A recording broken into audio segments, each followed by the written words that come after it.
મારી સૌથી સારી આદત કઈ? તમારી સૌથી સારી આદત બોલો બોલો. એકય સારી આદત નથી, કઈ કે એ વિચારું યાર હું. એક સારી આદત હોય તો કહું ને યાર, તમારી એકેય નથી, કેમ કહું? તો હવે જેટલું બોલીશ એટલું જ તને મળે છે. ના, એક તમારી સારી આદત કહું તમને, તમે છે ને કેરિંગ પર્સન બહુ છો. ઇવન મારા માટે ને બધા જ માટે, એ તમારી બહુ સારી આદત છે.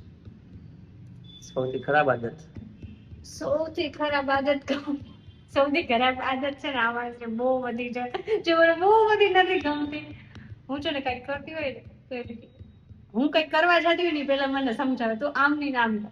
બીજું કઈક કરતી હોય બધી વસ્તુમાં મને એડવાન્સ એડવાઇસ આપી દે, એ મને જરાય નહીં ગમતું.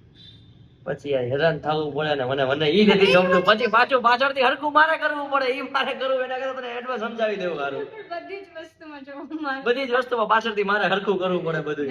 મારે કોઈ કોલ કે કઈક મારે બિઝનેસ રિલેટેડ વાત કરવી હોય ને મને, હા, કારણ કે મારે જે પોઈન્ટ કેવડાવો હોય તો તું ભૂલી ગઈ હોસ પછી. તો પછી હું મને એમ કે નહીં તો આમ નહીં આમ કરજો, મને છે ને ગોખણ પટ્ટી યાદ ન રહી, મને રેન્ડમલી જે મગજમાં આવે ને હું એ જ બોલું. કીધા વગર કામની વાત સાઈડમાં રહી જાય, બીજી બધી વાત થઈ જાય. એવું તો હાલ રાખે ને, કેટલા મારા જેવું કરે છે કયો મને.